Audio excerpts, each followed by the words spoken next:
bagay for us para sa mamamayang Pilipino, wala na ho akong pakialam.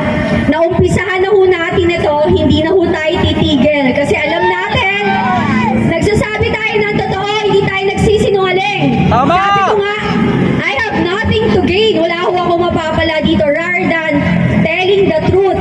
Nagsasabi lang po tayo ng katotohanan dahil talaga naman ho, na ang hirap na pamunuan tayo ng mga addict. Alam niyo po yun? Ang hirap kasi kapag addict ka, hindi ho maayos ang pag-iisip mo.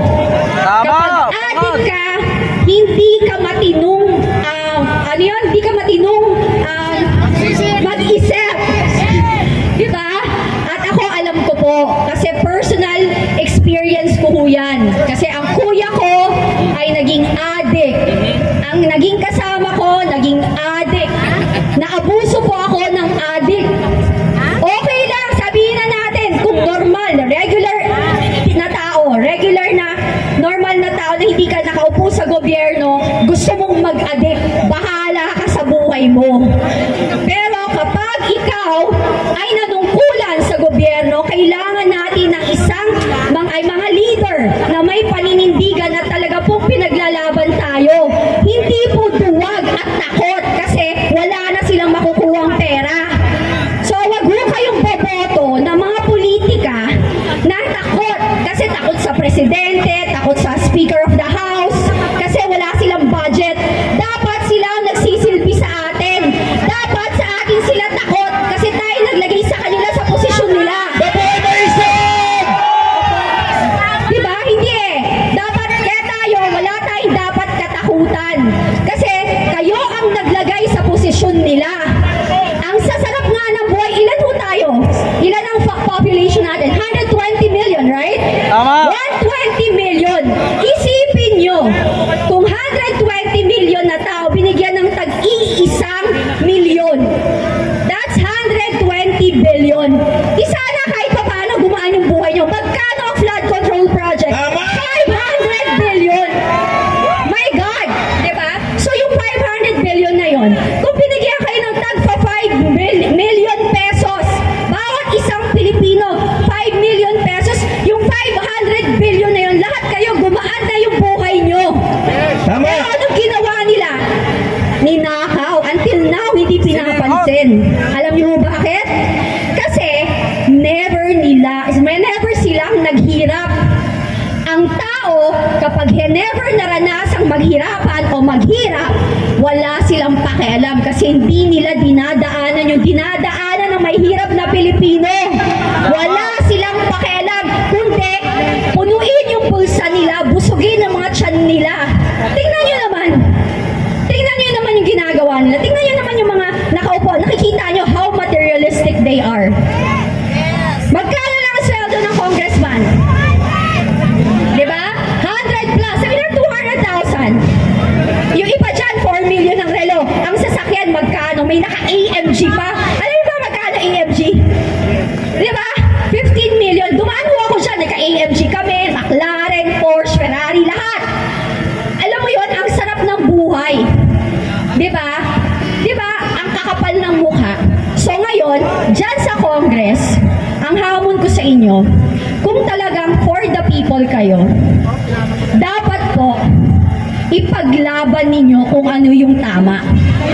Hindi po kung ano ang tama sa bulsa ninyo. Dahil naduduwag kayo na wala kayong budget. Bakit ho? Tumakbo po ba kayo para magkapera? Diba? Tumakbo po ba kayo kasi gusto nyong kumita? O tumakbo talaga kayo katulad ng mga pangako ninyo na para pagsilbihan ang mamamayang Pilipino?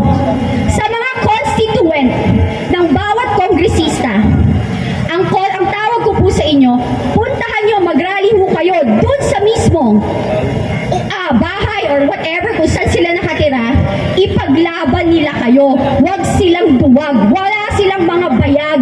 Nakakahiya. Yung iba nga teacher pa dati or whatever. Pero tingnan nyo ngayon, walang mga paninindigan. Ang pinaninindigan nila, naduduwag sila na malaman na nakinabang sila. Wala kayong bayag! Wala kayong bayag! Wala kayong bayag! Wala kayong bayag! Diyos ko,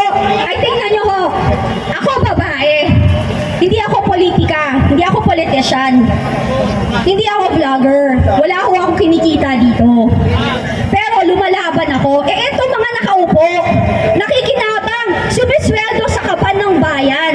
Nung tumatakbo, nangangako ng lahat na halos sa Bisaya ba, hinahalikan ang lupot nyo, kulang ng dilaan yung mga kayo nyo sa split ends nyo sa bahin. Mukha kayong bayag! Mukha kayong bayag! Mukha kayong bayag! Hindi, pangit nga yun eh. Tama, no? At saka diba, nakita nyo ba, yung mga nagsasalita,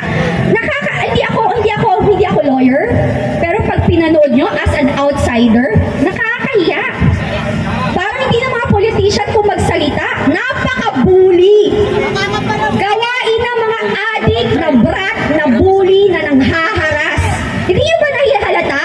Karamihan sa aming lumalaban, puro babae, at binubuli nila si VP Sara. Babae, at walang utang na loob. Ganun naman eh, hindi nyo ba napansin? Lahat kaming tumatalikod sa kanila is yung mga taong nagmahal sa kanila, naging kaibigan nila, pero anong ginawa nila?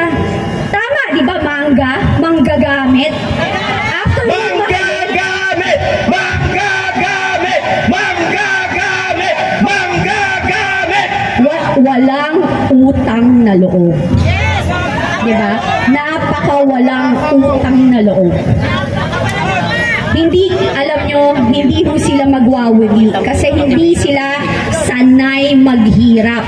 Tingnan nyo po kayo, kahit umuulan nandito, sila ba pupunta sila dito? Hindi, di ba? O kaya magrarally? O, sabihin nyo na, pag binigyan kayo ng ayuda, tanggapin nyo kasi sa inyo yun, pera nyo yun. Hindi mo pera yan! Hindi mo pera yan! Diba? Hindi mo pera yan! Hindi Hindi mo mo pera yan! Grabe, ang sarap ng buhay. Lalaki ng properties.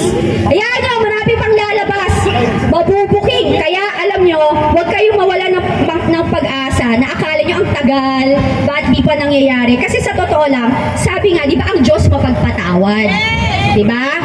Ngayon po, may paraan din ang Diyos para mabigyan nila, magkaroon sila ng realization to change, hopefully, makapagbago. Sa paano pong paraan? Sa paraan po na binigyan, katulad na, nabubukin yung mga kanilang pagkakamali, di ba?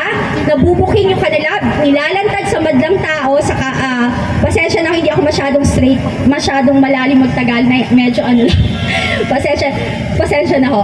So, di ba, parang hindi pinababayaan ng Diyos, na hindi ninyo makita ang mga maling ginagawa nila. So, binubuking yung mga kapalpakan nila, ang pagnanakaw, at pinapayana sila. Para ma-realize na, nako, napapayana ako. Nako, kawawa naman ang pamilya ko at mga magiging apo ko. Ang iiwan kong legacy is kahihiyan kasi nagnanakaw ako at gumagawa ako ng kamalian. Pero, pag hindi pa rin sila nagbago, yun na, mararanasan na nila ang latigo ng Panginoon. Diyos ang sisingil. Kakampi natin ang Diyos. Kakampi natin ang Diyos. Hindi niya tayo pababayaan. Maraming salamat po and mabuhay po kayong lahat. Mabuhay po!